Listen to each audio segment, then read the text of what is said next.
Y pues bueno, entonces empecemos Adelante. y espero que todos presten atención y les guste. Entonces, denme un segundito, voy a compartirles mi pantalla.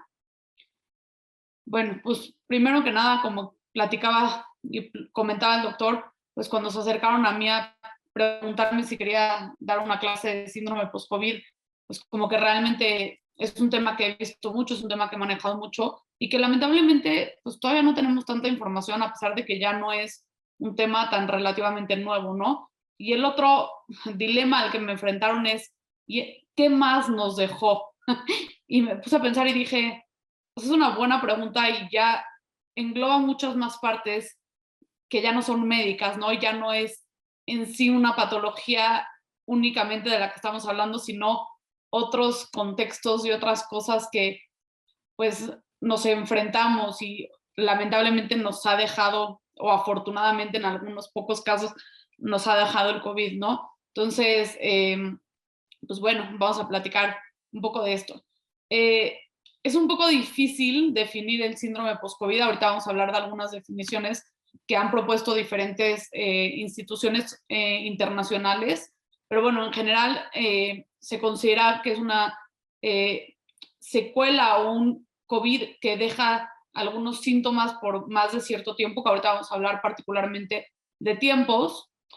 Más o menos se calcula que entre el 10 a 65% de los pacientes que tuvieron una enfermedad severa van a quedar con algún tipo de síndrome post-COVID. Y incluso pacientes que tuvieron COVID leve, que eso es otra de las situaciones en las que nos enfrentamos muy complicadas, pueden llegar a tener un COVID crónico o un síndrome post-COVID. Y realmente esto es algo no tan nuevo. Esto ya lo habíamos visto cuando hablábamos de SARS-CoV-1 y con MERS, que son los familiares más cercanos al COVID, ¿no? Cuando hablamos de COVID hablamos del SARS-CoV-2 y esto es porque ya hubo previamente un brote de un virus que fue el SARS-CoV-1, que finalmente no causó una pandemia, pero que sí dio un brote y también este virus dejaba algunas secuelas y el MERS, que es el síndrome de desestrés respiratorio del Medio Oriente, esta es una enfermedad endémica del Medio Oriente y bueno, como dato curioso, se considera que el camello es el transmisor o el huésped habitual de este virus y pues como hay muchos camellos en el Medio Oriente, pues están más en contacto. Como les decía, es como difícil no tener una definición clara, a pesar de que ya es un tema que ya deberíamos de tener mucho más dominado. Yo tuve la oportunidad de dar esta clase en otro grupo hace un año y me impactó mucho que ahorita que me preparé para volver a dar esta clase, la, la literatura no ha cambiado mucho. O sea, no hemos avanzado mucho en el síndrome post-COVID. En un inicio me parecía muy esperado que no nos enfocáramos en el síndrome post-COVID porque al principio de la pandemia lo único que buscábamos era sobrevivir, que los pacientes sobrevivieran a costa de lo que fuera y como fuera, ¿no? Pero queríamos que el paciente sobreviviera. Y cuando empezaron a sobrevivir los pacientes, veíamos que pacientes que estuvieron en terapia intensiva tenían algunas secuelas. Sin embargo, bueno, nos parecía un poco obvio y hemos ya conocido en otros temas y en otras enfermedades, pues que pacientes que pasan tiempo en terapia intensiva se quedan con algunas secuelas como fatiga, dolores musculares, articulares, debilidad. Entonces, como que al principio se empezó a relacionar con esto, ¿no? Al principio me refiero a los 6 meses de la pandemia donde pues pudimos darnos un poquito de tiempo y un poquito de stop y decir, a ver, ¿qué está pasando? Ya tuvimos 6 meses, ya hay pacientes que tuvieron COVID en enero del 2020, no en México, pero en otras partes del mundo, en marzo del 2020 en México, pues ya pasó marzo, abril, mayo, junio, julio, agosto, empezaron a salir este tipo de artículos, agosto, septiembre, donde veíamos que pacientes que habían estado en terapia intensiva o que habían estado hospitalizados tenían algunas secuelas.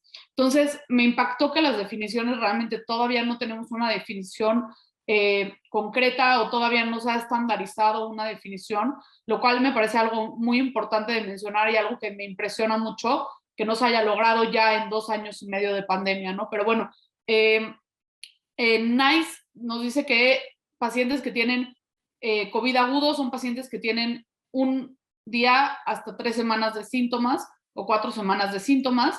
COVID sintomático en curso son pacientes que tienen síntomas entre la cuarta y 12ª semana, y síndrome post-COVID nos habla de más de 12 semanas. A diferencia de post-COVID, cuando hablamos en la CDC, que esta definición tampoco cambió con el tiempo, y la CDC nos dice que son pacientes que tienen más de 4 semanas con algún síntoma después del inicio de su COVID. Y aquí la CDC nos dice, puede haber como 3 razones por las cuales estos pacientes puedan persistir con síntomas, ¿no? Uno es porque hay un síntoma ocasionado por un daño a algún órgano. Vamos a suponer, tuvimos un infarto en el COVID, bueno, pues esa secuela pues, se podría considerar como post-COVID, o la anosmia que tenían los pacientes, que es algo que les molestaba mucho, pues porque se dañó el bulbo olfatorio, ¿no? COVID persistente, hablamos de más de 4 semanas, y aquí hablamos de pacientes que tienen síntomas todavía por el COVID, pero que no están ocasionados por un daño a órgano blanco. Esto quiere decir, pues, mialgias, fatiga, artralgias, ¿no? Como síntomas un poquito más generales. Y la tercera causa es como consecuencias de tratamiento post-COVID o de estancia intrahospitalaria, ¿no? Pacientes que tuvieron que sufrir amputaciones, pacientes que tuvieron infartos, como platicábamos también, pacientes que, pues, en terapia intensiva tuvieron neumonías asociadas al ventilador y que secundaria a esto se quedaron con alguna secuela, ¿no? Como platicábamos, no es el primer síndrome o el primer virus que nos ocasiona este tipo de síndrome. O sea, SARS, más o menos se calcula o se estima que el 50% de los pacientes que tuvieron SARS, 50% al menos tenían un síntoma después de 12 meses. Y aquí estamos hablando de un brote muy pequeño, ¿no? Y 50% de los pacientes persistían con síntomas a los 4 años. Ahorita llevamos 2 años y medio de pandemia. Y la otra parte que es importante es que la mayoría de los pacientes que tenían sintomatología, en este caso, eran pacientes que tenían síntomas psiquiátricos, depresión, ansiedad, mucho estrés, ¿no? Este tipo de cuestiones. Y en MERS, que era lo que platicábamos, el síndrome de estrés respiratoria del Medio Oriente, más o menos el 50% de los pacientes tienen un síntoma o se quedan con alguna secuela después de 12 meses, y al 40% de los pacientes que tenían alguna sintomatología se quedaron con depresión, ¿ok? Entonces esos son como los puntos importantes de las previos, ¿no? De los estudios previos o de las enfermedades previas que teníamos. Ahora, tampoco solo se ha visto en este tipo de síndromes, ¿no? O este tipo de virus, sino que también podemos ver algunas secuelas o algunas síndromes post en Epstein-Barr, en herpes tipo 6, en CMV, en dengue, en chikungunya, también se ha descrito, en ébola.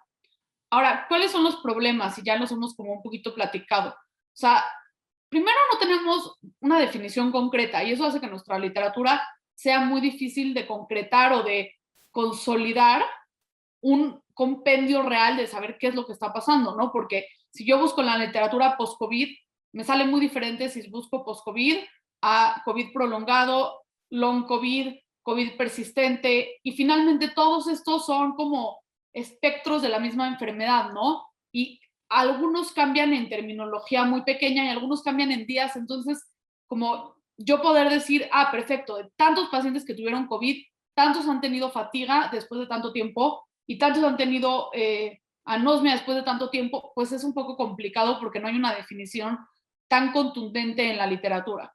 La otra, como decíamos, los diferentes tiempos, ¿no? Si yo busco síndrome post-COVID y en un artículo me toman 3 meses y en el otro artículo me toman 4 meses, pues aquí voy a tener una diferencia importante de tiempo, ¿no? O si busco long COVID y COVID persistente y la definición cambia en temporalidades, estamos ante un nuevo reto. El otro problema es que los pacientes se quedan con muchísimos síntomas como secuelas, que vamos a hablar de alguno de ellos, pero realmente la lista, o sea, podría ser interminable. Y entonces, valorar un sinfín de síntomas, pues también es un poco complicado. Y el otro problema es que muchos de estos síntomas son difíciles de cuantificar, son muchos cualitativos. ¿En qué sentido? Me siento cansada. Pues, ¿qué tan cansada es cansada, no? O sea, no existe una escala del 1 al 10 qué tan cansada te sientes. O sea, pues existe una escala de me siento cansada y siento que interrumpe mi actividad diaria, o me siento cansada y no interrumpe mi actividad diaria. Pero pues cuando vamos a la literatura, pues es un poco difícil darle una calificación a algo que es no calificable. ¿Qué tanta anosmia tiene el paciente? Hay algunos que tienen anosmia Pues eso es fácil, no huelen y ya. Pero los pacientes que tienen un intermedio entre que no huelen y tienen algunas alteraciones del olfato, parosmias, pues qué tanto huele el paciente, pues es muy difícil de calificar. Y eso hace que nos enfrentemos a este tipo de problemas que después de este tiempo no se han logrado como resolver, ¿no? El otro problema es que tenemos hoy en día 602 millones de casos de COVID a nivel mundial. Solo el 63% de la población está vacunada. Hay niños que están infectados y también hay niños que no están vacunados porque no se les está dando prioridad.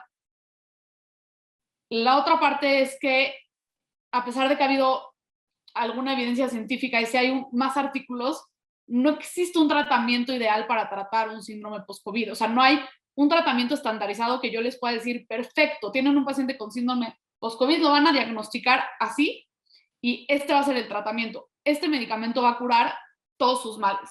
Y eso hace que nos enfrentemos a problemas reales, ¿no? Y más o menos se estima hoy en día que el 10% de esos 602 millones de casos van a tener un síndrome post-COVID o alguna secuela post-COVID. Estamos hablando de una cantidad enorme de pacientes. Y aquí también hablamos de variantes y variedades y reinfecciones. O sea, no porque tuviste ese COVID una vez y no tuviste secuelas, quiere decir que en tu segunda vez no vas a tener secuelas, ¿no? Y esto también es importante transmitírselos a los pacientes, porque muchos están muy renuentes en esta parte de decir, pues a mí ya me dio COVID y me fue bien, y pues ya voy a ir por el mundo sin cubrebocas, ¿no? Y realmente no tenemos que hacer eso, tenemos que seguirnos cuidando a pesar de que sea cansado y a pesar de que es desgastante y a pesar de que ya estamos hartos, me permito decir, pues necesitamos seguirnos cuidando porque podemos entrar lamentablemente en esta categoría de síndrome post-COVID, ¿no? La fisiopatología. ¿Por qué existe este síndrome post-COVID? Hay muchas teorías, hasta ahorita ninguna está evidenciada, ninguna tiene mucha ciencia detrás de ella, pero bueno, estas son como las teorías más postuladas, más estudiadas y más probables, ¿no? Una es una viremia persistente, esto quiere decir que pues tu cuerpo no acabó de eliminar realmente al virus y entonces pues el virus vuelve a entrar a tus células, vuelve a infectarlas y entonces vuelve a crear viremia, ¿no? Entonces, pues, ¿qué sucede? Habitualmente el virus afecta a nuestro cuerpo, entra, crea muchos viriones, estos viriones se salen a la circulación, nuestros anticuerpos atacan estos viriones, estos virus nuevos, y vamos a suponer que dejamos nuestro cuerpo, se le escaparon 10 virus. Bueno, pues estos virus van a volver a entrar en nuestro cuerpo, van a volver a entrar a la célula y van a generar otra vez nuevos viriones y van a volver a dar una infección.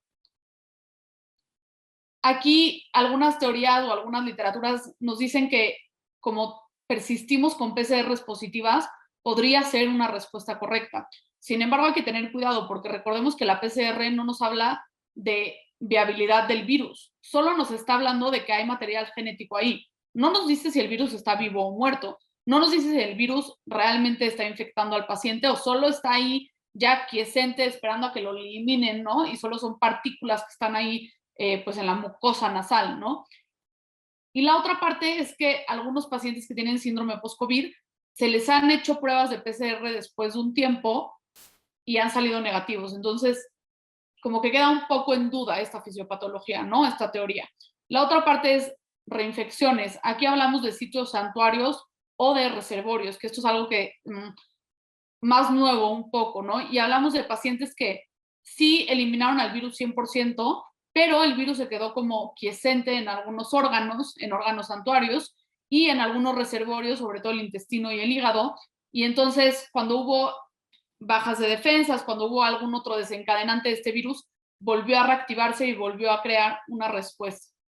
La otra parte es que tengamos una recaída, o sea, que nuestro cuerpo no se haya curado bien y no haya como controlado bien el proceso inflamatorio. La otra parte es una reacción inmune o inflamatoria exagerada, que esta yo creo que es una real respuesta, no sé si al síndrome post-COVID, pero sí a cómo actúa finalmente el COVID. Una de las partes más importantes que tenemos en COVID y muchas literaturas y muchos médicos lo definen como una enfermedad autoinmune. Finalmente, muchos pacientes que tienen COVID desencadenan respuestas autoinmunes a diferentes órganos. Incluso hay pacientes que después de su COVID debutaron con enfermedades autoinmunes. Y esto puede ser por una reacción inmune o inflamatoria exagerada. Como decíamos, la otra opción es que tengamos activación de autoanticuerpos,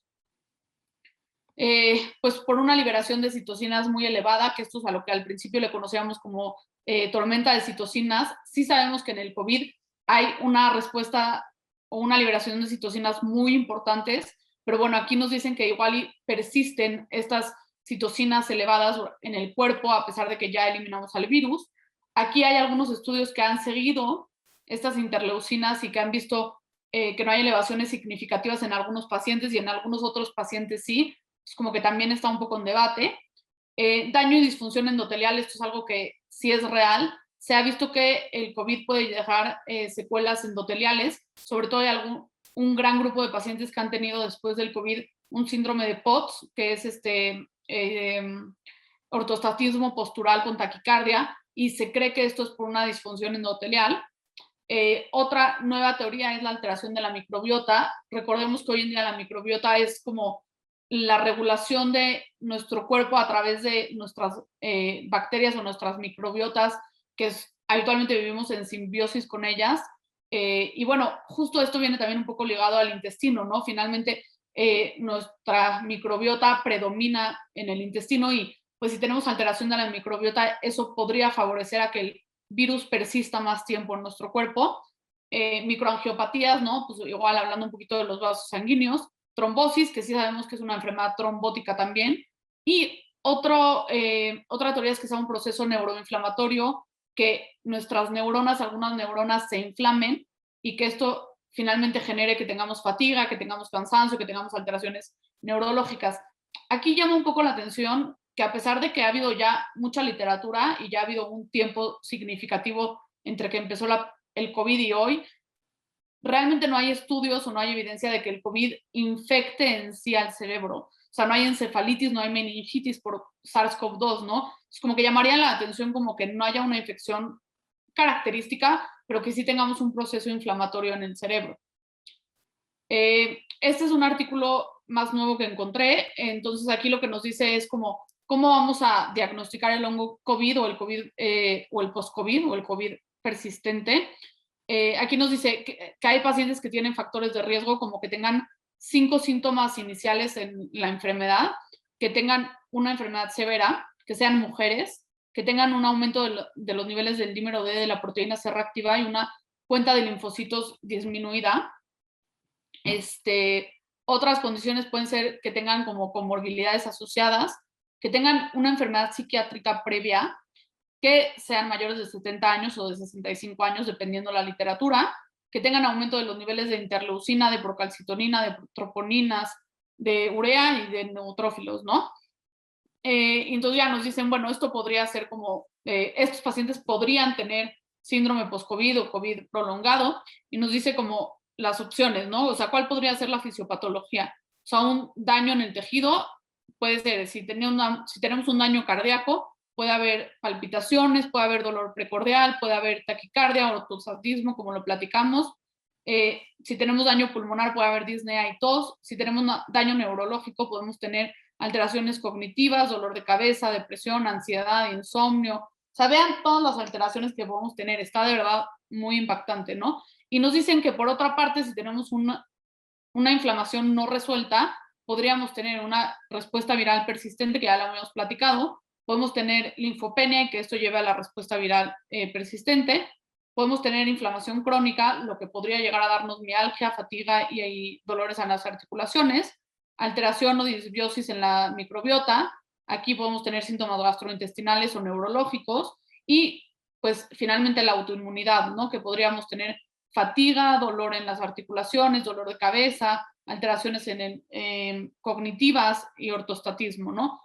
Y lamentablemente el problema es aquí, ¿no? O sea, los tratamientos, pues rehabilitación personalizada, ejercicio aeróbico y o sea, ejercicios de respiración, pero pues tenemos que ver porque hay pacientes que si tienen trastornos pulmonares tenemos que tener cuidado.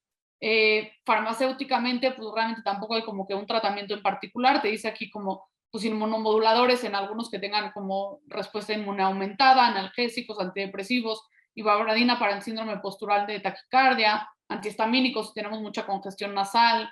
Pero si se dan cuenta realmente, pues si un paciente está cansado, la verdad es que muy probablemente no le ayude mucho de lo que estamos platicando ahorita, ¿no? Entonces, bueno, justo otra tablita de factores de riesgo: mayores de 50 años, gravedad de la enfermedad y duración, más de 5 síntomas al inicio, comorbilidades. Aquí nos ponen en otro estudio de la ADH elevada, tabaquismo. Y aquí ya un poco más nuevo nos dicen que pacientes que tienen delta tienen más riesgo de tener, o que tuvieron, más bien dicho, delta, tienen más riesgo de tener secuelas o tienen más riesgo de tener síndrome post-COVID que los pacientes que tuvieron Omicron. Previo a esto no tenemos como mucha literatura. Sin embargo, bueno, aquí también hablamos de que delta habitualmente daba casos mucho más severos. Sin embargo, eso no quiere decir que los pacientes con Omicron estén exentos de presentar síndrome post-COVID, ¿no? Yo sí he tenido pacientes y he visto pacientes con Omicron que tienen secuelas y secuelas importantes. Entonces, como les decía, tus síntomas, la verdad es que es muy complicado porque pueden tener cosas muy comunes como fatiga, como tos, como disnea, como depresión, ansiedad.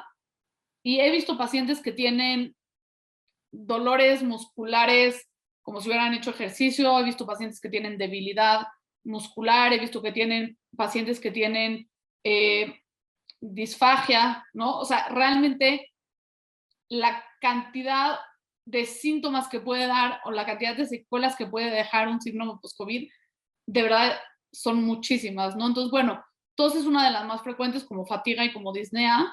También las alteraciones psiquiátricas tienen ahí un buen rango importante. Y con Delta y con la variante original veíamos mucho anosmia y disgeusia. Y ahorita vamos a platicar de alguno de estos. Fiebre es otro, trombosis, dolor precordial, cefaleas, alteraciones neurocognitivas. Aquí muchas alteraciones en la memoria, muchas alteraciones de memoria, de concentración, pacientes que, pues, médicos incluso que pues, ejercían y tenían una buena capacidad de retención de la información, que lamentablemente después del COVID les cuesta mucho trabajo incluso llevar conversaciones, ¿no? Artralgias, alteraciones en las tiroides, que aquí justo lo que nos platican o lo que explican en los artículos es que pues la tiroides es una de los órganos más susceptibles a los autoanticuerpos y entonces finalmente pues si tuvimos un paciente que desencadenó una respuesta autoinmune post-COVID, pues podría llegar a tener alteraciones en la tiroides. Pueden ser alteraciones en la tiroides momentáneas y pueden ser alteraciones en la tiroides pues como secuelas crónicas y que se queden con hipotiroidismo de por vida, ¿no? Otro problema pueden ser rash o alopecia sobre todo por el fluido telógeno post-COVID es algo muy frecuente. A veces cuando empezó el COVID y me decían que se les caía mucho el pelo, pues como que yo decía la comparativa de, bueno, o sea, te fue bien, o sea, gracias a Dios, pues se te cae el pelo, pero no tienes, o sea, dificultad para respirar, no te duele el pecho, ¿no? O sea, como que, pero realmente a veces dejamos esta parte emocional y la extraemos de los pacientes y es una parte muy importante y no podemos quitárselas, ¿no? O sea, la mayoría de los pacientes que les diagnostican cáncer, su primera pregunta y su primera reacción es, ¿la quimio me va a quitar el pelo? O sea, es tan importante nuestro pelo para nosotros que es parte de nosotros, ¿no? Entonces, como que también hay que ver esa parte, ¿no? Debilidades musculares, como decíamos, anosmia y disgeusia, síntomas gastrointestinales, mucho trastorno de síndrome de intestino irritable post-COVID y alteraciones metabólicas. Hay pacientes que se quedaron con diabetes secundaria a COVID. Platicábamos en alguna clase que también di con ustedes de diabetes tipo 1 y pues alguna de las teorías que también hay autoanticuerpos antipáncreas, ¿no? Decían las betas del páncreas y eso está finalmente generando que algunos pacientes ya adultos tengan como una diabetes tipo 1 por autoanticuerpos desencadenados por COVID. Hay algunos otros pacientes que van a tener un descontrol metabólico pues nada más momentáneo, ¿no? En el momento del COVID y que después van a controlarse y no van a requerir tratamiento, pero necesitamos estarlos vigilando. Y otro problema muy difícil para los pacientes y que si nosotros no les explicamos van a estar yendo con médicos diferentes cada tercer día porque van a estar desesperados es que los síntomas pueden fluctuar y pueden exacerbarse y mejorar incluso de un día a otro. Tenía una paciente que me hablaba y me decía, oye, me siento súper mal, de verdad, hoy, o sea, era una paciente joven de 33 años que hacía deporte, que tenía 3 hijos, me habló y me dijo, no me puedo parar de mi cama, o sea, me duelen muchísimo mis pies, o sea, tenía un dolor neuropático muy importante y me decía, o sea, me siento débil, pero, o sea, no me puedo parar, ¿no? Y entonces ya como que la empecé a ver y al otro día me habló y me dijo, oye, me siento súper bien ya. Y pues como que en esta sensación de falsa confianza de decir ya me siento bien, uno cree que ya va a estar bien, ¿no? Y lamentablemente hay muchos altibajos. Y entonces después de 3 días me volvió a hablar y me dijo, oye, otra vez me siento muy mal, como cuando me sentí el primer día. O sea, ¿qué está pasando, no? O sea, no está sirviendo el tratamiento, ¿qué está pasando? ¿Es normal? ¿Estoy empeorando? ¿Me necesito ir al hospital, no? Y eso genera finalmente mucho estrés, mucha angustia y regresa un poco a esta parte de depresión, de ansiedad, de trastorno psicológico, de trastornos psiquiátricos. Muy bien. Esta es una tablita bastante extensa donde vienen todos los síntomas que pueden tener los pacientes con post-COVID. Como podemos ver, o sea, 80% o sea, tienen algún síntoma, ¿no? De los que tienen post-COVID. Como vemos, los más predominantes aquí son fatiga, dolor de cabeza, alteraciones en la memoria. Tinnitus también es una de las cosas más frecuentes que he visto. Disnea, tos, dolor en el pecho, articulaciones dolorosas, no artralgias, pero si se dan cuenta puede haber muchísimos trastornos, también el insomnio es algo muy frecuente, fiebre, depresión, ansiedad, o sea, vean todo este espectro de síntomas que podemos tener por haber tenido COVID y quedarnos con estas secuelas, ¿no? Y la otra parte es, no sabemos cuánto tiempo. Hay pacientes que han tenido síntomas por 2 meses, hay pacientes que han tenido síntomas por 2 años que llevamos de pandemia y es muy complicado no darle una respuesta al paciente porque él no espera eso de nosotros.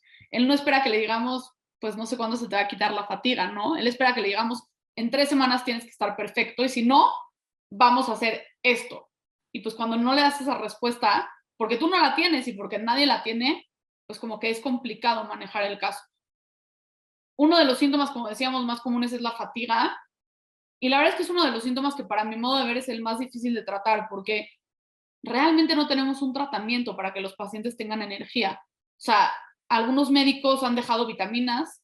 Realmente hoy en día la evidencia a favor de las vitaminas es, no voy a decir nula, chance es muy escasa, por decirlo así, y realmente no se ha visto como una efectividad pues con ninguna vitamina en particular, ¿no? Lo que más se ha visto es como la vitamina D, que deficiencias de vitamina D aumentan el riesgo de COVID grave y aumentan el riesgo de post-COVID. Pero eso no quiere decir que todos los pacientes con COVID o con post-COVID requieran vitamina D, ¿no? O sea, hay que tener cuidado porque recordemos que existen las hipervitaminosis, ¿no?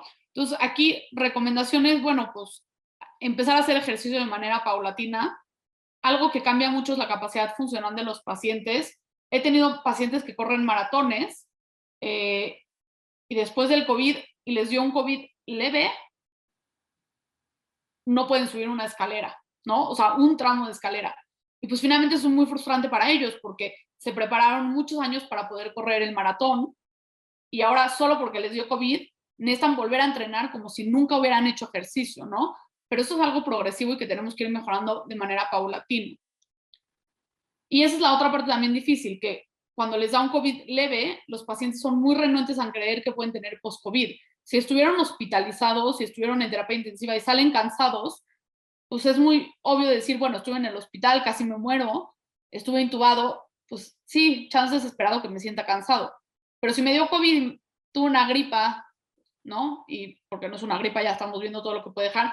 Tuve una gripa y pues no me sentí mal, pues ¿por qué ahora ya no puedo hacer ejercicio, no?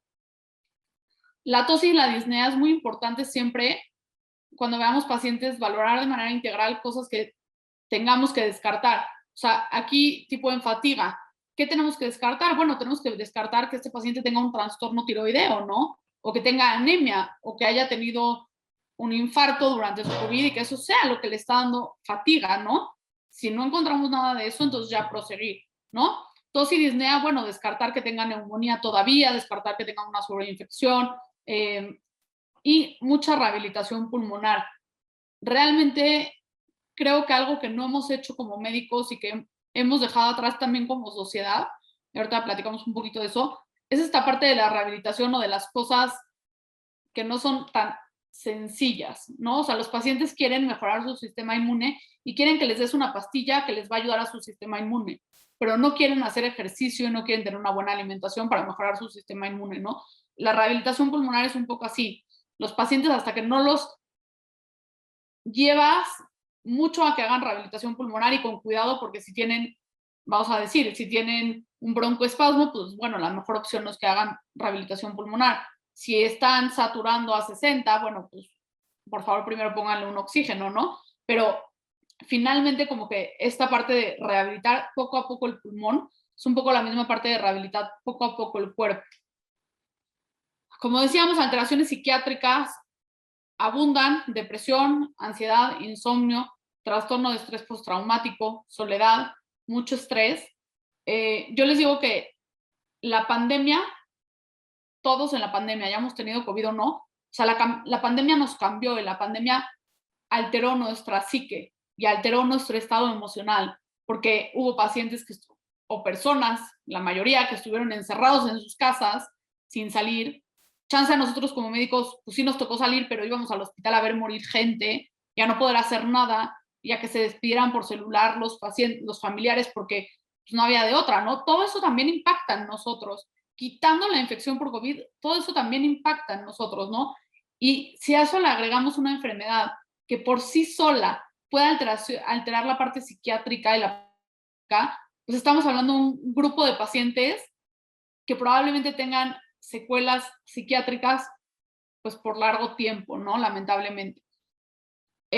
Insomnio, la verdad, muchísimos pacientes que he visto tienen insomnio y eso aumenta el círculo o el ciclo de cansancio, fatiga, insomnio, cansancio, fatiga, insomnio, cansancio, fatiga, y entonces, pues también a veces romper este ciclo es importante. Algunas teorías dicen que el insomnio puede ser por la infección nada más, por alguna enfermedad cerebrovascular, que haya habido alguna isquemia, por hipoxia, ¿no? Por algunos mecanismos, porque haya bajado el oxígeno, pues por esta parte de que igual hubo alguna disminución en el flujo sanguíneo cerebral, por medicamentos es otra opción, que también a veces hay que contar lo que nosotros damos, y por aspectos sociales, que era lo que platicamos. Trastorno de estrés postraumático, muchos pacientes que tuvieron COVID, la mayoría ahora sí que estuvieron en terapia o que estuvieron como en un cuarto aislados, pues despertaron en un cuarto donde no sabían quiénes eran ellos, no sabían dónde estaban, no podían hablar, no había ningún familiar a su lado, estaban unas personas con traje de astronauta y pues por más que tratabas de explicarles, pues era muy difícil que lograran entender pues que los intubamos y que entonces sus familiares no podían entrar, ¿no? Todo esto realmente también causa mucho estrés. Y algo curioso que no sé por qué sucedió, pero bueno, como experiencia un poquito, tuve un grupo de pacientes muy grandes que dentro de su trastorno de estrés postraumático, como que tenían mucho miedo a bañarse. No sé realmente el por qué. Fue un grupo como de 10 pacientes que coincidían en que como que su peor momento de ansiedad era la regadera. O sea, como que entrar a la regadera era un momento de mucho estrés y mucha angustia para ellos, ¿no? Anosmia y disgeusia, como decíamos, estos fueron una de las cosas que más dejó sobre todo la variante inicial y la variante delta. Y justo aquí lo que sucede es que pues tenemos los nervios, los receptores nerviosos de la mucosa nasal, del bulbo olfatorio, que llegan hacia la narina y entonces pues el COVID entra a través de las fosas nasales y parece que una de las teorías es que lastima los nervios y lastima finalmente como esta capa de mielina de los nervios olfatorios y eso hace que se altere el olfato, ¿no? La verdad es que yo al principio cuando se quejaban de anosmia, pues igual un poco como la caída de cabello decía, bueno, pues realmente qué tanto, ¿no? Aunque ya después pues ves un poco el impacto social y el impacto real que tiene esto, ¿no? Pacientes con anosmia y disgeusia bajaron mucho de peso, pues porque no querían comer, porque parte la razón por la que comemos es porque nos gusta y porque sentimos y porque olemos, dejaron de acudir a reuniones sociales o a convivencias en la mesa porque pues no querían ver a la gente comer y ellos no comer. O sea, como que ver más allá de solo, pues el paciente se está quejando porque no huele, pero bueno, pues que no sea tan, o sea, que no tenga esa queja, ¿no? Como que parecería como una queja no tan relevante si vemos en cuenta las otras cosas que hemos platicado, ¿no? Pero entender que va un poco más allá de que solo no huele. La anosmia y la disgeusia, el mejor tratamiento, lo que más ha confirmado que es efectivo es terapia olfatoria. Como hablamos, todo es un grupo como de rehabilitación. Eh, Tratar de olfatear durante 15 segundos un cítrico, una rosa, clavo, que es esta esencia, y algo de hierbabuena o menta. Y tratar como de hacer el esfuerzo de olerlo, aunque no huelan, ¿no? O sea, tratar como de forzar un poco y reeducar al cerebro. Yo les digo que no tiene que ser exactamente con eso, también pueden tratar de oler otras cosas, como el café, que es delicioso oler el café, pero en general como que esa es la mejor respuesta que tenemos, ¿no? Ahora, con esto, ¿cuánto tiempo se les va a quitar la anosmia y la disgeusia? No sabemos, justo me pasaron un artículo en la mañana que estaba revisando, que ahora sí, parece que a 2 años, la mayoría de los pacientes que tuvieron anosmia al principio de la pandemia, a 2 años ya 0 pacientes de este artículo tuvieron anosmia, ¿no? Pero son 2 años, es realmente mucho tiempo. Dolor precordial, esto puede ser por miocarditis, por pericarditis, por arritmias, por embolismos. Entonces, si tenemos un paciente con dolor precordial, también tener cuidado y no decir, es síndrome post-COVID, tú tranquilo. O sea, sí, puede ser un síndrome post-COVID, pero o sea, el post-COVID puede dar arritmias, el post-COVID puede dar embolismos, el post-COVID puede dar pericarditis. Entonces, no confiarnos y decir, es post-COVID y no darle importancia, ¿no? Descartar primero las cosas físicas que sí puedan poner en riesgo la salud de nuestros pacientes. Eso es lo primero que tenemos que hacer. Alteraciones hematológicas como PTI, como habíamos dicho, igual también esta parte de la inmunidad.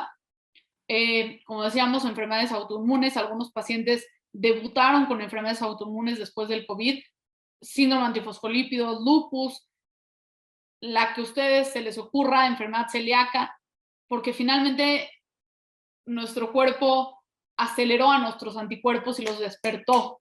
Y en este despertar, pues igual y pudimos despertar algo que no queríamos despertar, ¿no? Y amo esta caricatura de The Awkward Yeti, tienen unas cosas muy padres para explicar la ciencia y dice como, pues a anticuerpos les tengo como un nuevo target, o sea, tienen alguna duda y le pone, o sea, ese no es Greg, el del riñón, y le pone, no, creo que es una bacteria. Y entonces llega Greg y les dice, hola, ¿cómo están? Y dice, no, pues ya maten a Greg, ¿no? Y esta es como parte de la respuesta cruzada que podemos tener ante algunos virus y algunas bacterias, ¿no? Y algunas enfermedades, incluyendo COVID. Síndrome post-UTI, neuropatía del enfermo crítico. Yo les digo que esta imagen de Wally es súper representativa para mí porque vi muchos pacientes que lamentablemente quedaron así, ¿no? La que más me acuerdo es una paciente que tenía influenza y lupus, y también la influenza puede dejar neuropatía del enfermo crítico. Estuvo en terapia muy delicada, estuvo como 40 días. Cuando bajó era una paciente que no podía movilizarse, que necesitaba una cuellera para que le sostuvieran el cuello, y pues todo esto va a requerir mucho tiempo de rehabilitación, mucho tiempo de entrenamiento. No nada más es que no se pueda mover o que tenga debilidad, ¿no? Sino es el dolor, es el volver a recuperar la fuerza, la pérdida de masa muscular, los trastornos metabólicos que se puede llegar, y bueno, el trastorno de estrés postraumático, que ya habíamos dicho que es más frecuente en pacientes que estuvieron hospitalizados. Otras cosas que puede dar, que estrictamente chance no entran en esta definición de síndrome post-COVID, como que no está tan estudiado, no se describe en los artículos, pero que yo creo que sí los consideraría como un post-COVID, hepatitis aguda de origen desconocido. En mayo de este año empezamos a ver algunos pacientes, sobre todo niños, que empezaron a tener cuadros de hepatitis que no coincidían con hepatitis virales, que es las causas más frecuentes, tampoco coincidían como con algunos otros virus que son hepatotropos, y entonces como que empezaron a estudiar un poco y se dieron cuenta que el 70-80% de los pacientes que tuvieron esta hepatitis aguda de origen desconocido tenían una infección previa por COVID diagnosticada o tenían anticuerpos contra SARS-CoV-2. Entonces, lo que se postula, que realmente ahorita como que eso quedó pues un poco en la oscuridad, porque realmente después de esto No ha habido más nuevos casos, por lo menos reportados en la literatura, nuevos. Tampoco ha habido mucho avance científico y pues nos enfrentamos todavía hacia el COVID y nos enfrentamos ahora a la viruela del mono y entonces pues como que hemos dejado aparte un poquito aparte la hepatitis aguda de origen desconocido, pero las teorías que se dieron en ese momento fue que pues había un superantígeno que lo que hacía era atacar al hígado y lo que se cree es que finalmente el SARS-CoV-2 se quedaba quiescente como en el hígado y entonces un segundo estímulo, que probablemente fue adenovirus, activó de nuevo este SARS-CoV-2 y entonces formó un superanticuerpo, un superantígeno, pues que finalmente empezó a atacar el hígado, ¿no? Y eso fue lo que generó esta hepatitis aguda de origen desconocido. Muchos niños lamentablemente fallecieron, algunos niños requirieron trasplantes de hígado. Es una hepatitis bastante severa. Y el otro es el síndrome inflamatorio multisistémico pediátrico, que como les digo en la literatura no lo marcan como síndrome post-COVID, pero realmente sí cumpliría porque es un síndrome que se presenta después de 4 a 6 semanas de la infección por SARS-CoV-2. Aquí también discrepan un poquito las teorías entre las definiciones entre la CDC y entre la OMS. La CDC lo define como un paciente, o sea, que tiene que ser menor de 21 años, que haya tenido fiebre de por lo menos más de un día de evolución, que haya tenido inflamación sistémica, que 2 o más órganos estén afectados, incluyendo corazón, pulmones, vasos, o sea, hipotensión, pues prácticamente como que tenga un choque, que requieran hospitalización para mantener presiones adecuadas, que no tengan otro diagnóstico probable y que tengan una PCR, perdón, ahí se fue una T, o una serología positiva para SARS-CoV-2, ¿no? Que tengan una PCR previa, que se hayan hecho previamente un estudio, ¿no? Y en la OMS nos dicen pacientes de 0 a 19 años que hayan tenido fiebre por más de 3 días, que tengamos más de 2 órganos afectados, que tengamos hipotensión o choque, que no tengamos una evidencia de alguna bacteria que justifique esto. Recordemos que lo más parecido al síndrome inflamatorio multisistémico es Kawasaki, se me fue ahorita luego, síndrome tóxico, ¿no? Por estafilococo, y el otro es por Kawasaki. Entonces, esas son como las dos enfermedades que tendríamos como que diferenciar, ¿no? Y siempre tiene que afectar o habitualmente afecta al corazón, ¿no? Y habitualmente la mayoría de los pacientes presentaron hipotensión o choque. Y aquí otra cosa que yo les digo que comparte un poco la hepatitis y que comparte un poco el síndrome inflamatorio multisistémico es esta parte de que en general los anticuerpos contra COVID no deben de ser usados para diagnóstico de COVID en agudo, ¿no? Eso es realmente algo que tenemos que ya pues haber comprendido a estos niveles de la pandemia, ¿no? Sin embargo, a veces para lo que sí nos pueden ayudar es como para ver si los pacientes que tuvieron una infección previa tienen alguno de estos síndromes, ¿no? O alguna de estas enfermedades. En particular porque también recordemos que hay pacientes que pueden tener síndrome post-COVID, que pueden tener síndrome inflamatorio multisistémico o que pueden tener hepatitis de origen desconocido, habiendo sido asintomáticos en su enfermedad por COVID. Entonces, realmente estamos ante muchos retos diagnósticos. Si se dan cuenta, es complicado realmente abordar esto, ¿no? Aquí ven un algoritmo como de cómo tratar en general los pacientes con síndrome multisistémico inflamatorio. Necesitan inmunoglobulinas y habitualmente podemos dar también esteroides, porque esto va a bajar la respuesta inmune de los pacientes. Y pues hay que recordar que es una enfermedad con una alta mortalidad y que habitualmente la mayoría de los pacientes no se quedan con secuelas, pero que un porcentaje alto no se quede con secuelas no desprecia ese 15-20% de los pacientes que sí pueden tener secuelas, ¿no? Valoración, pues como vimos lo más importante es la clínica, ¿no? O sea, muchos pacientes me escriben, oye, necesito una tomografía después de haber tenido COVID. Pues depende, ¿no? O sea, si tuviste síntomas respiratorios y persistes con síntomas respiratorios, pues bueno, igual y si valdría la pena hacer algún estudio de imagen. Pero si me dices, bueno, sabes que me quedé con post-COVID y me duelen muchísimo las articulaciones, pues finalmente, ¿para qué me va a servir una tomografía, no? Entonces, siempre, o sea, lo primero es la valoración del paciente, dirigido, dependiendo de la clínica y la valoración inicial, ver si pedimos laboratorios y ver si pedimos imágenes, sobre todo laboratorios pues, como un poquito dirigidos a lo que estamos viendo. Si vemos algo del corazón, pues troponina, un BNP, un dímero D podrían ser buenas opciones, ¿no? Y la otra es evaluar las comorbilidades. Así como platicamos que algunos pacientes se volvieron diabéticos o tuvieron hipertensión y se volvieron hipertensos después del COVID, todos los pacientes o la mayoría de los pacientes que tienen hipertensión y que tienen diabetes y o que tienen alguna otra enfermedad,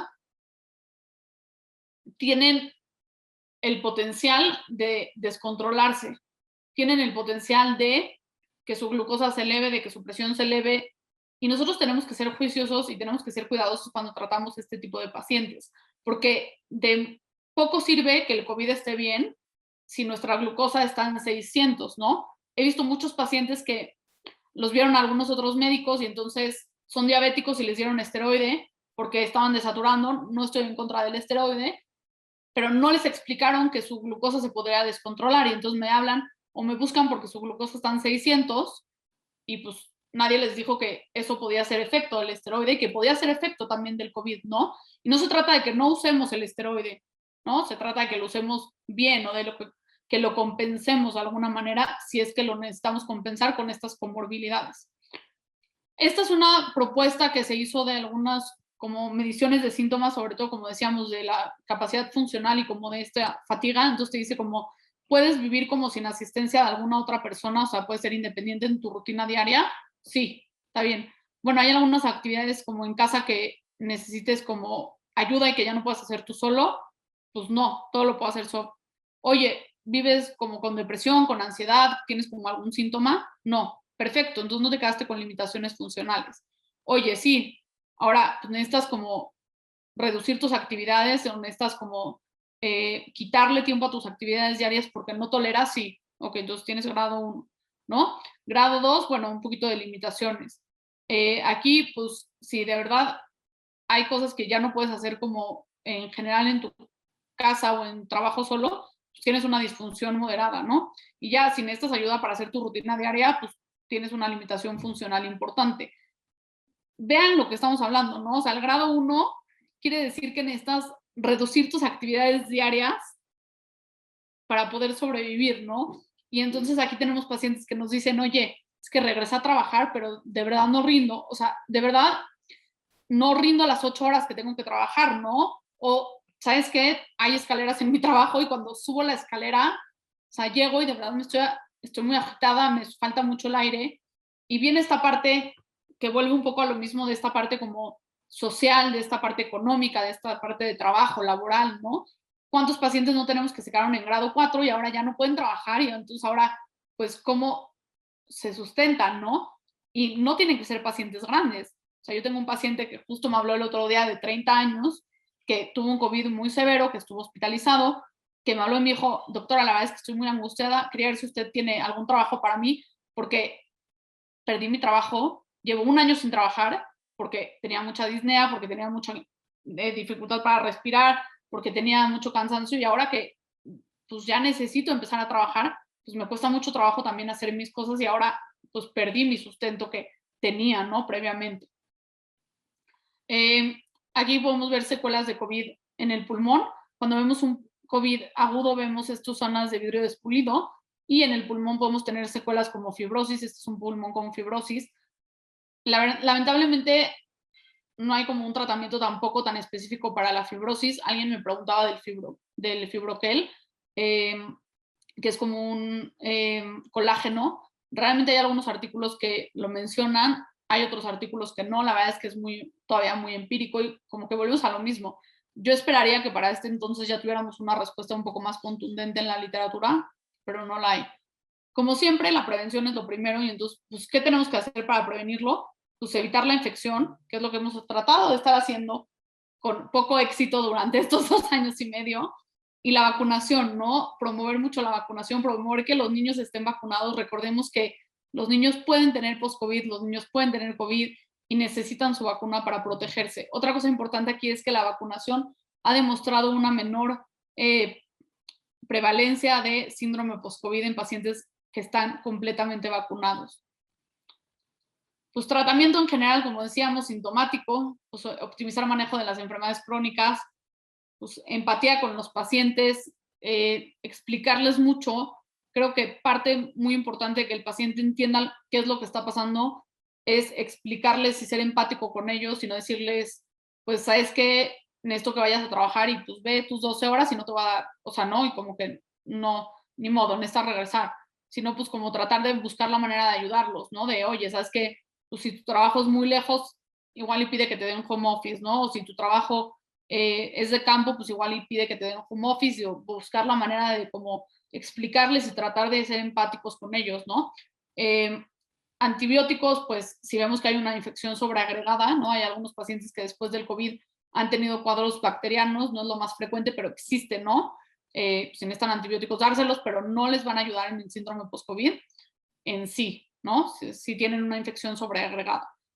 Tratamiento antifibrótico, como platicamos, tampoco está como tan especificado. Otro tratamiento propuesto es el esteroide. Es lo que más se ha estado usando, sobre todo en secuelas pulmonares, como para tratar de desinflamar el pulmón y controlar esa respuesta inmune. Pero como vimos, hay muchos espectros de esta enfermedad y tenemos que enfocarnos en cada paciente, en cada espectro que tiene, ¿no? Y ahora la siguiente pregunta que me pareció muy difícil de contestar, ¿no? O sea, ¿qué más nos dejó el COVID? Y me hubiera gustado contestar que nos dejó más humanos, que nos dejó más sabios, que nos dejó más empáticos, pero la verdad es que me parece que nos dejó con muchos problemas psicosociales, con muchos trastornos psiquiátricos y psicológicos, como lo platicamos, con muchas alteraciones en el desarrollo en los niños. Eh, Se cree que el impacto de haber vivido una pandemia como la que vivimos, que aparte es lo más mundial que se ha vivido, porque ha afectado a todo el mundo, más que las guerras mundiales que no afectaron a todos los países por igual, ¿no? Eh, Se cree que haber vivido esta pandemia va a tener un impacto psicológico más importante que haber vivido las guerras mundiales, ¿no? O sea, estamos hablando de algo realmente muy importante. Hablamos de niños que en su etapa de desarrollo y en su etapa de interacción social inicial no han tenido contacto con algunas otras personas, no han tenido contactos con niños de su edad y que no sabemos eso que va a traer al futuro. Un impacto económico muy importante y un aumento en la desigualdad de riquezas. Otra parte importante es la inmunización, que no solamente hablamos de inmunización de COVID, sino en la pandemia ha habido una falta y una ausencia de vacunas de otras enfermedades que estaban erradicadas o controladas, que es muy importante, que también nos va a empezar a repercutir y que ya está empezando y que ya estamos empezando a ver cosas, ¿no? Entonces se considera que la inmunización se va a volver una crisis de salud pública en los siguientes años. Se calcula más o menos que 8 millones de niños no han recibido sus vacunas en 68, en 68 países. Estamos hablando de pues, una parte muy importante.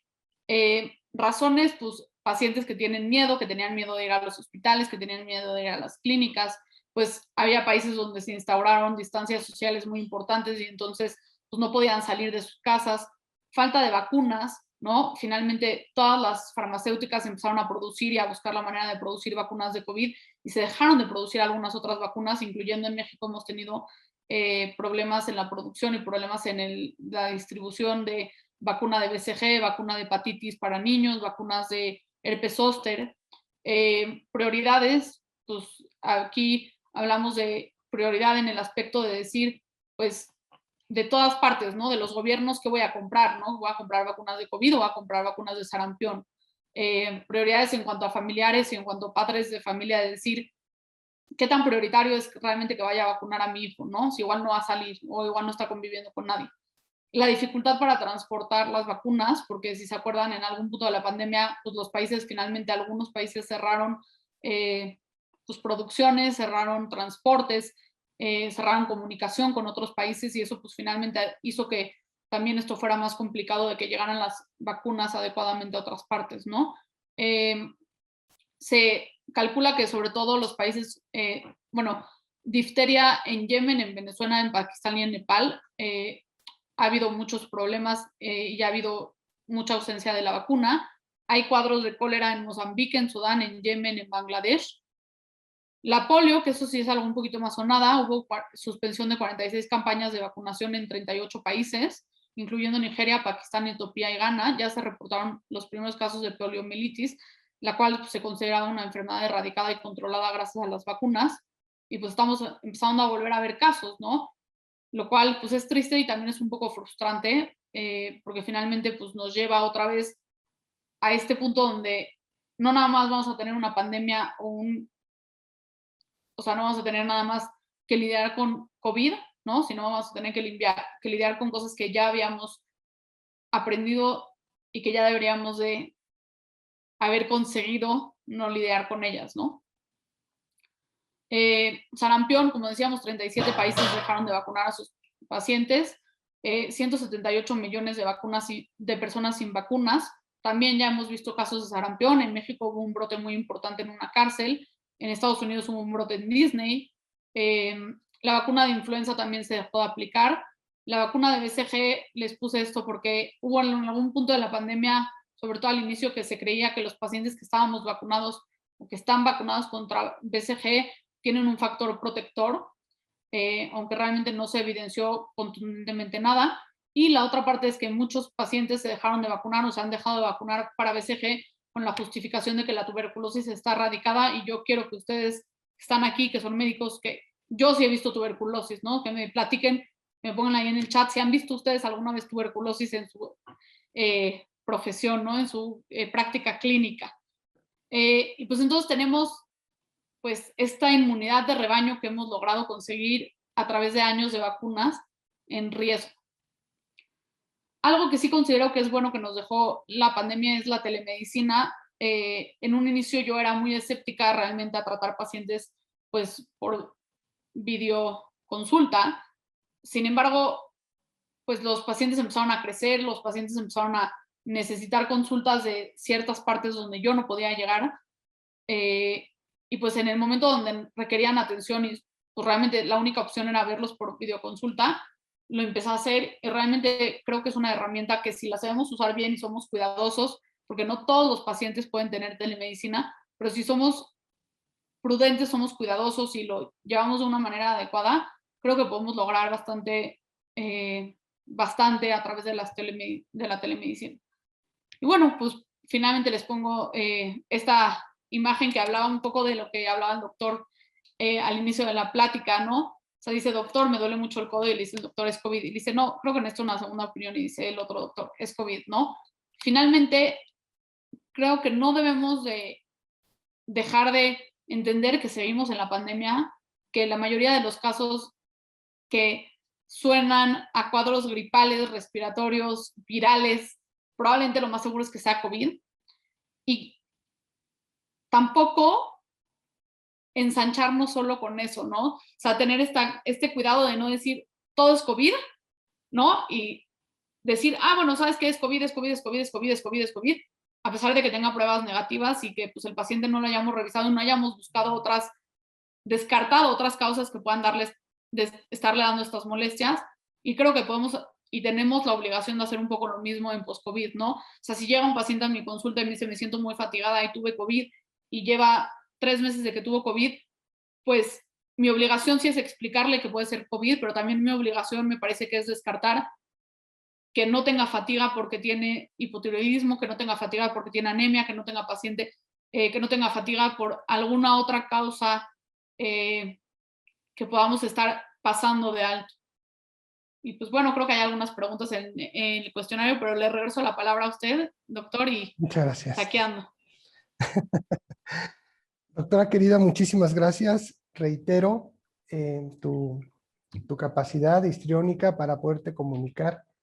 Qué bueno que te dedicas a ser una difusora de la ciencia y por supuesto también de la clínica, de los tratamientos oportunos. Qué bueno que te dedicas a la medicina preventiva, a tratar de también aclararnos a nosotros y darnos luz en el camino para, como bien acabas de cerrar la charla, es como inevitable que no pensemos que todo es COVID o descartar COVID por lo menos. Sí.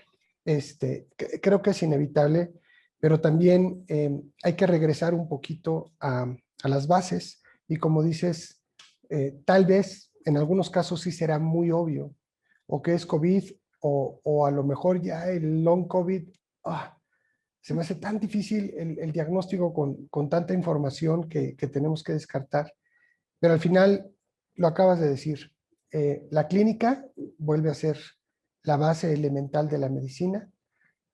Más que, y bien dicho por ti, me da mucho gusto, más que de buenas a primeras estar mandando laboratorio y gabinete para ver qué encontramos. Eso habla muy mal de nosotros, porque entonces quiere decir que, pues que no somos buenos clínicos y que estamos buscando a ver qué encontramos y siendo apéndices de la tecnología, lo cual creo que no es lo más correcto.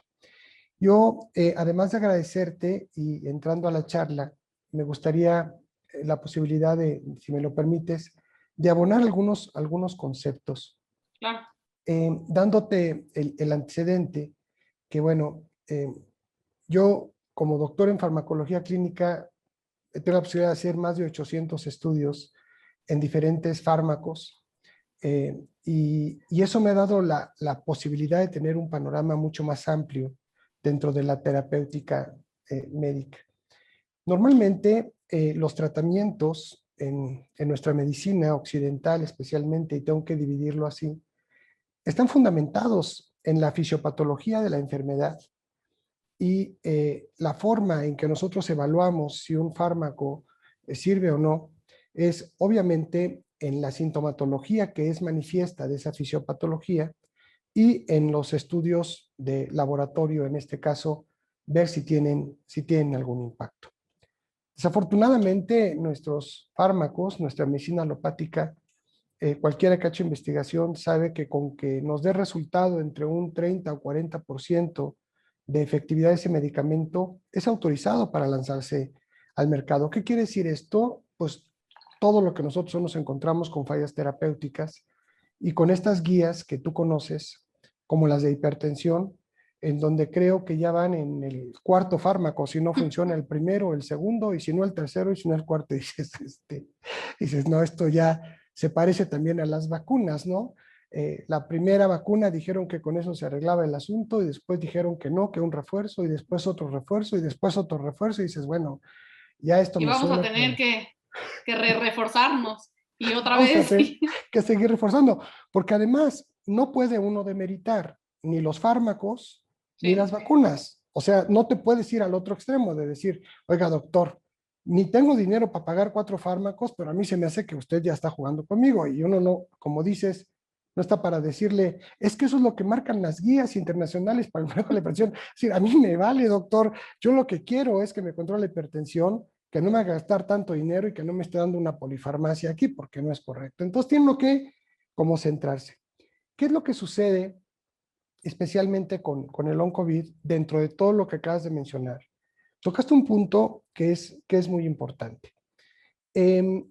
Sabemos nosotros, si nos vamos al origen de todo el funcionamiento del cuerpo humano, que todo está adentro de la célula.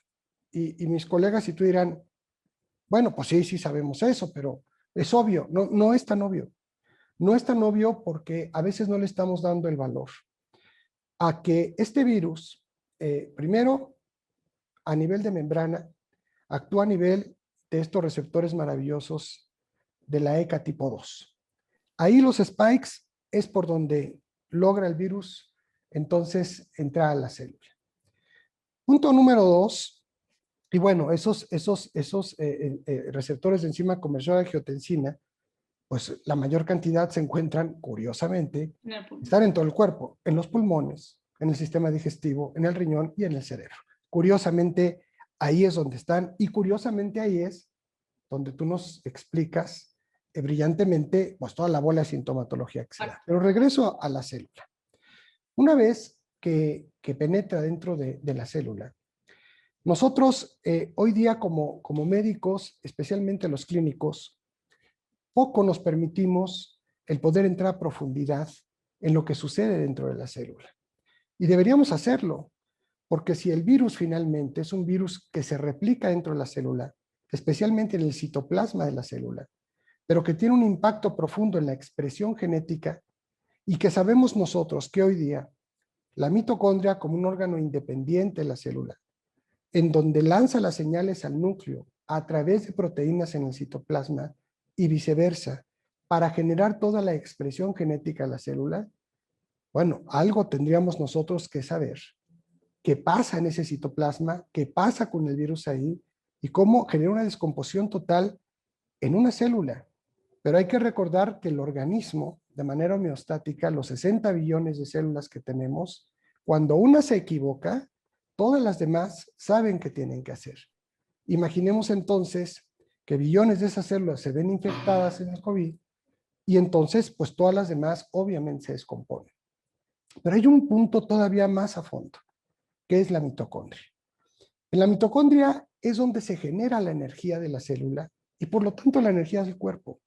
Es muy fácil, pero muy fácil inferir que si la mitocondria está mal y no tenemos energía en la mitocondria, pues no va a haber energía en el cuerpo. Es obvio que eso sucede.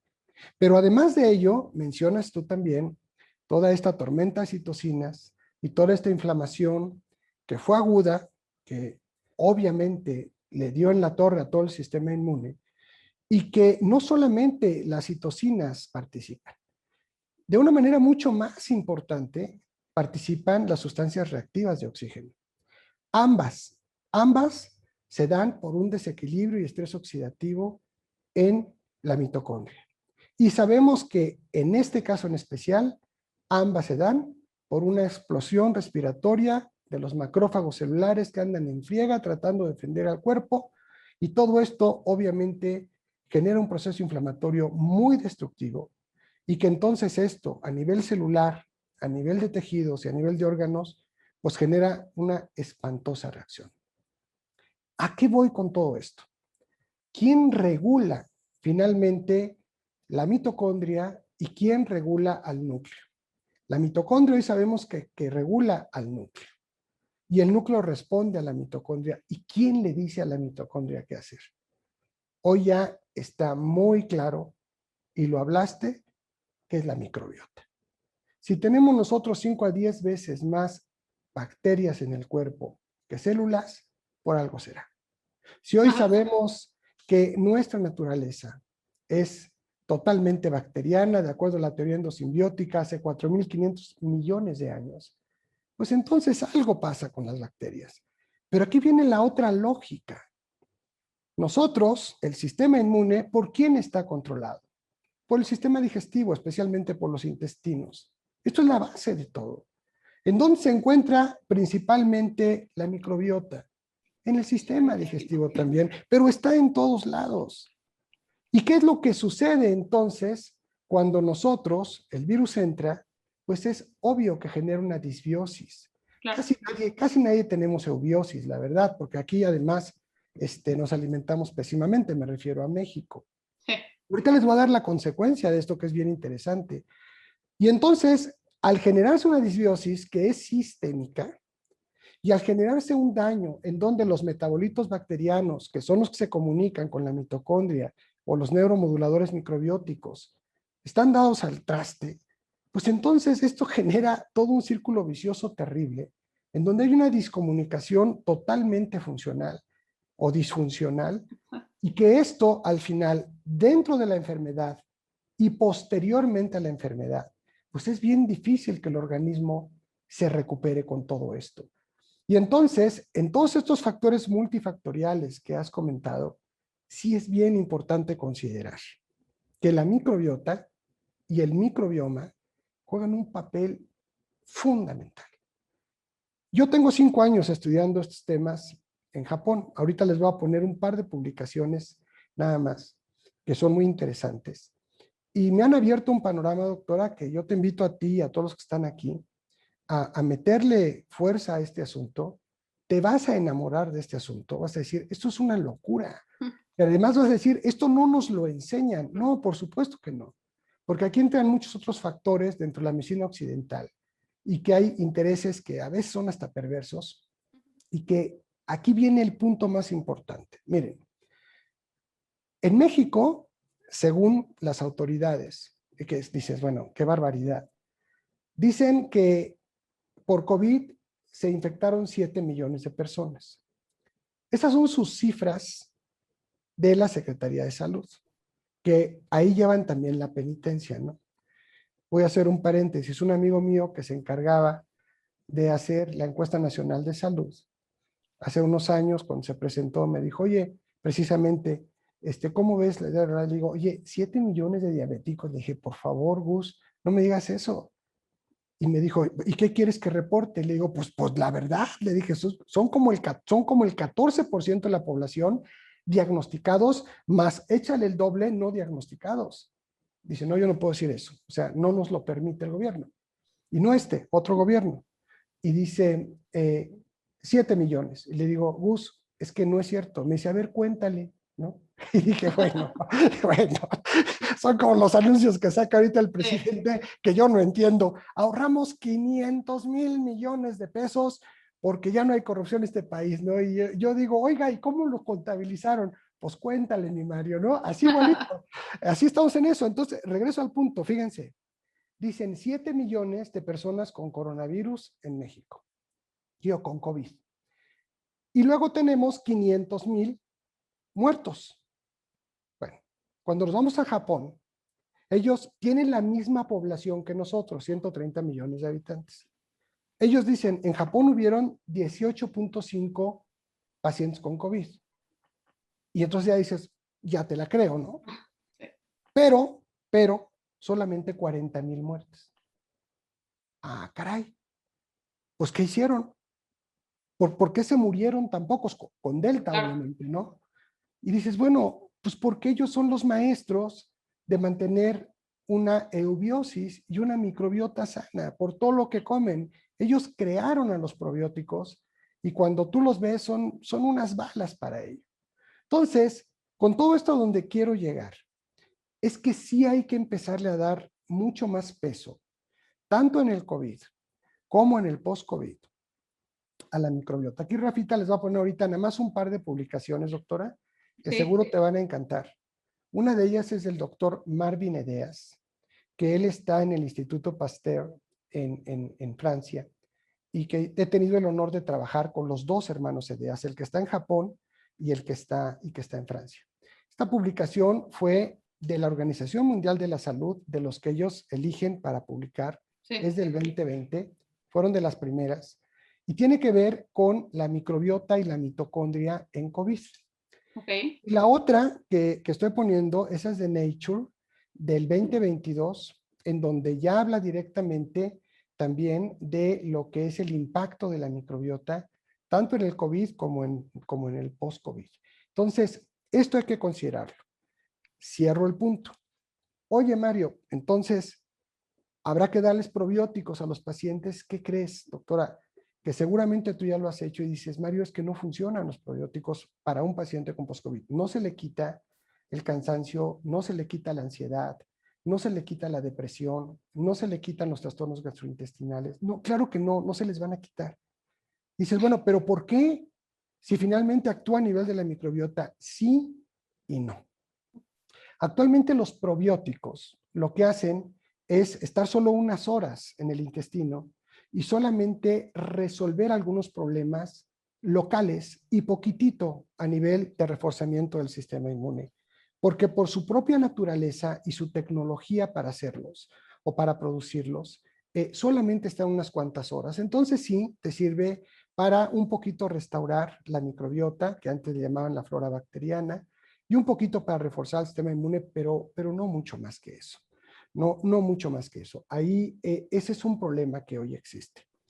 Estos amigos de Japón desarrollaron desde hace 10 años una nueva clase que no son probióticos, pero que contienen lactobacilos. Y que por un lado contienen un grupo de polifenoles, que obviamente son este alimento para, en esta pérdida del radio de Bacteroidetes firmicutes, en este caso especialmente para los bacteroidetes, son un gran alimento, pero que además contienen 3 lactobacilos y que estos 3 lactobacilos fueron puestos en esta fórmula, por llamar de alguna manera, a través de inteligencia artificial en estudios de metabolómica, metagenómica y metaproteómica, para ver cuáles eran los lactobacilos que mejor podían interactuar. Pero lo más maravilloso es que lograron que ellos desarrollar a través de esta tecnología en bioreactores nucleares los metabolitos a través de los cuales se comunican las bacterias con la mitocondria, lograrlos de una bacteria que ni siquiera se ha podido replicar porque es demasiado lábil, que es la Akkermansia. Y entonces estos productos metabiogénicos, que bueno, hay mucha información que tenemos al respecto y te la vamos a compartir porque eres una estudiosa y te va a encantar empezar a descubrir este mundo. Por la tecnología que tienen, no están unas horas en el intestino, están semanas. Pero entonces tienen un impacto, y no lo digo yo, lo dicen nuestros médicos que están aquí, y que tú dices, Mario, yo quiero estudiar esto, yo quiero participar en los estudios, porque tú acabas de decir un paciente con 600, bueno, te platico, ¿sí? Pacientes con 800 de glucosa, y en menos de un mes, menos de 100 de glucosa. Dices, no te creo, Mario, no, tengo que probarlo. Te lo digo de corazón y te lo digo con médicos aquí. Médicos, colegas que por hallazgos que han estado ellos probando en ellos mismos, porque es lo primero que tienes que hacer, Claro. probar estos metabióticos o metabiogénicos. Un colega de 28 años se encontró en un hallazgo fortuito o infortuito que traía 1300 de triglicéridos. Imagínate nada más. En un mes ya tenía 300 de triglicéridos. Dice Mario, pero eso no es posible. Sí es posible, porque actúan a nivel de la microbiota, pero no solo eso, a nivel de la mitocondria y a nivel de las expresiones genéticas en el núcleo. Y entonces se corrige en gran parte de esto. Cierro. El asunto, doctora, estarás de acuerdo conmigo que es multifactorial. Sí, sí, sí. Pero hay uno que definitivamente es el que provoca todo, y es la inflamación. Esa inflamación que pomposamente le llaman sutil, que no tiene nada de sutil, pero que sí es crónica. Y Sí, entonces dices, de acuerdo, Mario, o sea, todo acaba ahí.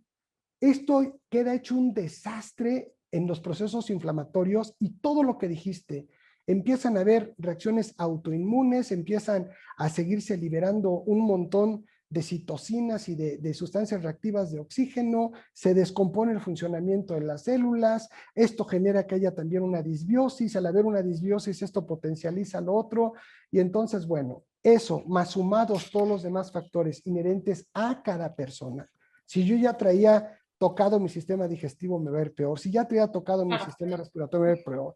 Si ya yo era una persona con tendencia a la ansiedad y depresión, no peor. quiero platicar. Sí, Cuando a mí me dio, cierro, cuando a mí me dio la primera vez con el Delta, te juro, estuve 6 meses con el problema, durísimo, a punto de morirme. sí, Pero nada, nada, ni la tos, ni la falta de oxígeno.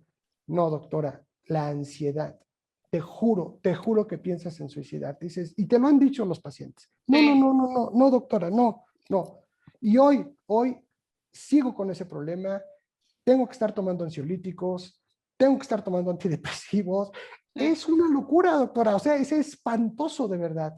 Y lo que me ha ayudado a nivelarme son estos productos metabiogénicos. Yo dejo aquí estos dos artículos, nada más por poner dos. En cuanto tú empieces a meterte a estudiar, vas a decir, no, hombre, las cosas que he encontrado y que vas a meterle, obviamente, en tus pláticas mucho más peso e información a todo esto que te comento. Y les van a dejar también la página del Japanese Medical Institute, que es de donde Mira, somos investigadores con quien trabajamos, que es una página que está en inglés, que viene de Japón, y les vamos a dejar la página de Metabiogenics. El Japanese Medical Institute menciona mucho la ciencia de Metabiogenics. Es la que ellos nos dan un reconocimiento a nosotros como investigadores mexicanos de lo que hemos podido aportar en todos estos años al respecto. ah, Y ellos nos lo agradecen mucho porque en Japón, mientras aquí tenemos 85% de sobrepeso y obesidad, allá ellos tienen el 9% y solo 3% de sí, obesidad. El 0.5% de diabetes. Entonces, no tienen mucho en dónde estudiar. Y la verdad es que nosotros, bueno, les hemos dado carnita, que ya te imaginarás con toda la sí, descomposición que tenemos, y ellos son los más felices de decir, claro, es que esto lo usábamos para vivir más años, son los que tienen el promedio de más años de vida y más sanos, pero no claro, lo usábamos para enfermedades porque pues aquí no hay tanto enfermo, ¿no? O sea, claro. la verdad son muy sanos. Y cuando les abrimos el panorama de México, Latinoamérica y Estados Unidos, Ah, están felices. dijeron, bueno, esto es una locura. Y cierro, no sirve para todo, pero sí nos ayuda muchísimo, ya sea en su momento como coadyuvante o en su momento como el tratamiento. Y poco a poco se van reduciendo los otros medicamentos. Pero volvemos al punto. Hay enfermos, no enfermedades.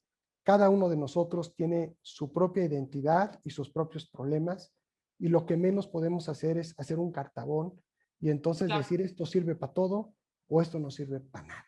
Entonces, sí, quería, perdón esta larga no, participación, no, porque creo que abona a todo esto que tú nos has aterrizado tan brillantemente, que tú misma dices, me sorprendo que ya pasaron 2 años y todavía como que no avanzamos, ¿no? Ni en la definición, dices, ¿no? sí, Y el tratamiento, pues no les puedo decir, denles metformina, ¿no? O denles cualquier, no puedo, ¿por qué? sí, Porque no, o sea, pues si traen ansiedad, pues denles ansiolíticos. exacto. Y si traen una disbiosis, pues denle algo para la Exacto. disbiosis, pero y si les dio hipertensión, pues denle algo para la hipertensión, pero pues no sé qué hacer, ¿no? Entonces, bueno, Sí, muchas gracias, doctora. Aquí no, de qué. mencionaba alguna colega o algún colega acerca de una persona con fibromialgia y con COVID, si tienen posibilidad de tener más COVID. Obviamente ya nos mencionaste que, pues, que el sistema inmune pues, está muy comprometido y en la fibromialgia está y seguramente pues has visto casos que, pues, que sí se les agudizan, ¿no? No sé qué quieras decir al respecto. Sí, justo es un poco lo que comentaba usted también. O sea, sí es algo que he visto mucho que no importa que tengan los pacientes, o sea, lo que tengan va a empeorar con el COVID.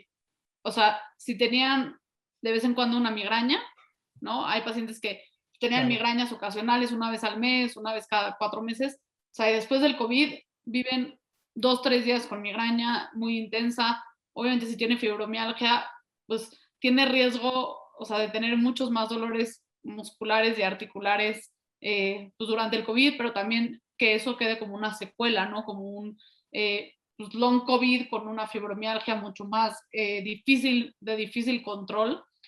Y justo que platicaba ahorita de la clínica, me acordé de un paciente que me decía que tenía tos persistente, ¿no? Y entonces yo le decía, no, pues es ujú, que puede haber muchas causas, como que le dije, vente al consultorio, te reviso, ¿no?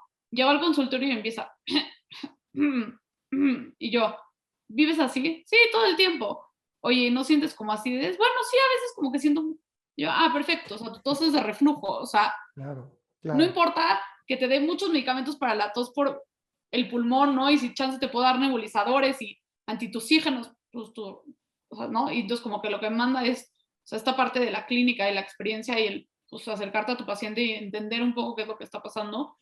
Y sí, finalmente, pues todos los padecimientos de base que tengan los pacientes tienden a empeorar con el COVID. Incluso ha habido pacientes que se operaron años previos de la rodilla, vamos a suponer, y que durante el COVID lo que más les duele es la rodilla. E Sí. incluso después del COVID se quedan con dolor en rodilla cuando después de la cirugía habían quedado bien. No hay una explicación tan contundente, lo que yo les explico es que finalmente pues, son zonas que ya estaban un poquito predispuestas a la inflamación y que eso pues, probablemente favorezca, ¿no? Esta parte. Y otra cosa, doctora, que es fatal, ¿no? El insomnio. Sí, Doctora, qué locura. O sea, yo normalmente toda mi vida he dormido 4 horas y con eso tengo, mi organismo así me lo pide. Pero a partir de, obviamente, del COVID, y que ya me dio 3 veces, dice, ya es, ahí muere, no por Dios. El asunto es que de verdad no duermo.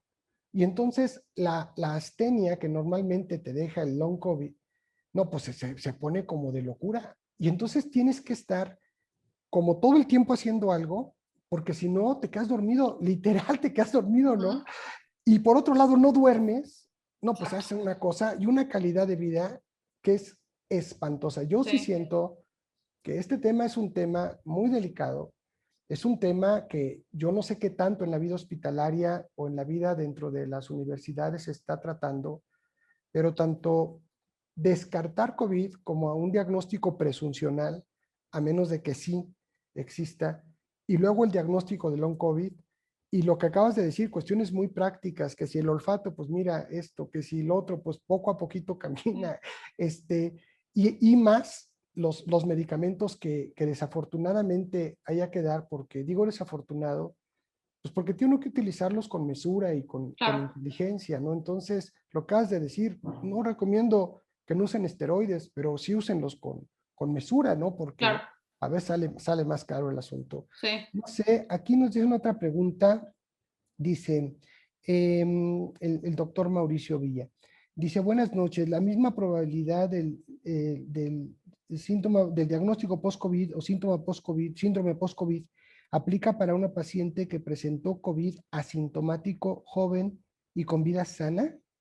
O sea, Sí, alguien que, sí se entiende la pregunta, alguien que sí, tuvo COVID asintomático, diagnosticado obviamente, sí aplica también el long COVID, que ahorita sí. diga, me siento e- mal. Era lo que le decía, o sea, es un poco complicado, pero en esos casos nos podemos como un poquito auxiliar de anticuerpos, de pruebas de anticuerpos, pero la verdad es que obviamente el que hayan sido asintomáticos disminuye el riesgo de long COVID, pero no los excluye, ¿no? Y otra cosa que se me pasó a decir en la plática que creo que es muy importante es que estos pacientes tienen que ser manejados de manera multidisciplinaria. Y viene un poco lo que usted me presentaba, que soy directora de Bienestar Integral Post-COVID. Ajá, Bienestar Integral Post-COVID es un grupo multidisciplinario de rehabilitadores, psicólogos, o sea, nutriólogos y médicos para enfocarnos en la parte que usted hablaba también un poquito, el metabienestar del paciente, ¿no? O sea, no nada más ver la parte claro, médica y no nada más ver la parte de rehabilitación, sino también incluir un poco la parte psicológica, la parte nutricional, que finalmente son los que componen como pues finalmente a todo un ser humano, ¿no? Entonces, como que lo malo, me parece, es que no le estamos dando mucha atención. E incluso los pacientes no son renuentes realmente a tener un tratamiento multidisciplinario porque quieren una respuesta rápida, concisa y fácil. Entonces, claro. cuando tú les dices que necesitan tener pues una atención nutricional, una atención psicológica, una atención de rehabilitación física y una atención de rehabilitación, o sea, de rehabilitación pulmonar, más aparte la consulta médica, es como de, no, no, a ver, o sea, yo quería que me dieras una pastilla, ¿no? Y que eso finalmente quitara todos mis males. Creo que es un poco de falta, no sé si de interés, porque aparte llegan a veces muy desesperados, o sea, ¿no? Y Sí, que ya vieron muchos médicos y que no les han ayudado. Y a sí. veces con solo la explicación se quedan tranquilos y prefieren o deciden irse a casa sin un tratamiento multidisciplinario y sin una atención realmente adecuada, a sabiendas que como que es su post-COVID y ya, como que ahí van a estar. Fíjate que lo que dices, doctora, es bien importante. Nosotros, dentro de Alianza Médica, desde hace muchos años, hemos buscado, y con técnicas obviamente que han sido estudiadas, cambiar del interrogatorio que sigue llamándosele así en historia clínica. Y un interrogatorio es, yo te pregunto y tú me contestas y te callas, doctora. Es como la PGR, es un interrogatorio. Pasar a la conversación clínica y de ser Sí, posible motivacional. ¿Qué es lo que estás diciendo? A veces la mejor medicina, y muchas veces, no a veces, muchas veces, me incluyo, cuando uno va por alguna razón con un médico, es que te explique un poco qué tienes y te dé certidumbre de lo que puede venir, claro. para que de esa manera sales hasta con una sonrisa, doctora. A diferencia mira, aquí está Rafita conmigo, que es que nos lleva en producción, eh, fue porque está dentro de un estudio precisamente con este producto metabiogénico y fue a hacerse un ultrasonido de hígado graso. Ok. Y el médico que lo atendió, que no era un técnico, era un médico, le dice, oye, pues tienes hígado graso grado 2 y lo que sigue es que te dé cáncer. Es más, si tú sigues así, te va a dar cáncer. Ay, no. ¿Te imaginas? Bueno, él tiene 20 años con nosotros y entiende los lenguajes y dijo, Claro. eh, casi le dijo, doctor, después de esto sigue esto y luego atosis y luego cirrosis, o sea, casi era una explicación de todo lo que ha hígado graso, ¿no? Y luego su mamá que iba con él, bueno, la pobre mujer casi se infarta. Sí. Es que porque además por ahí tuvieron un antecedente de cáncer de alguien que ni siquiera tiene lados sanguíneos, pero es familiar y es que Ah, ve a tu tía y te vas a morir y bueno, dices, ¡ay, mucho cuidado con los médicos! La forma en que decimos las cosas, hay 100%. que decir la verdad, pero hay que saber cómo decir la verdad y siempre motivando, como dices, a veces el paciente dice, no, pues es que tengo long COVID y pues bueno, pero voy a hacer esto, voy a hacer lo otro y me dijo la doctora y bla, bla, bla. Pero bueno, dicen aquí, por cierto, me dicen que no abre la página del Japanese, tienen razón.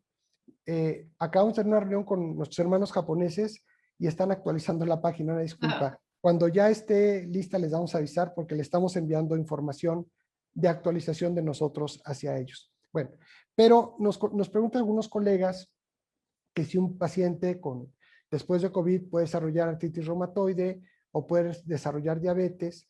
Y bueno, ya nos explicaste que desafortunadamente, si estamos lábiles o ya tenemos alguna tendencia, incluso a lo mejor ya estamos rebasando el horizonte de ser preclínicos a clínicos la manifestación, pero ya está la enfermedad, pues creo que desafortunadamente, como hemos platicado, esto da el traste con todo el sistema inmune y lo que se le aparezca, y creo que sí puede desarrollarse. No sé si nos quieras, para ir cerrando la sesión, comentar algo al respecto.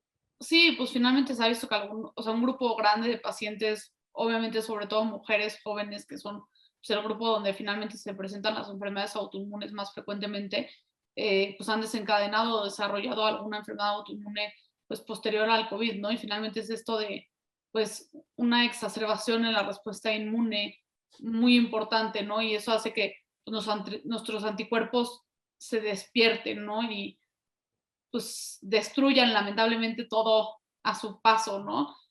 Me pidieron que les diera una clase a los de tercero de primaria y les decía que es como cuando vemos los Avengers, ¿no? Y vemos que los superhéroes luchan contra el villano. O sea, si nos fijamos un poquito más atrás, vemos cómo destruyeron todo. O sea, la ciudad está destruida, ¿no?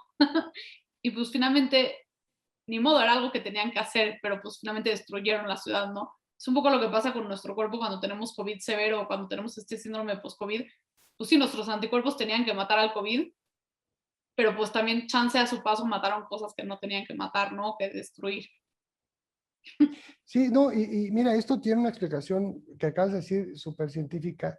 En el momento en que se da esta liberación de sustancias reactivas de oxígeno, pues le dan en la torre a todas las células que están alrededor.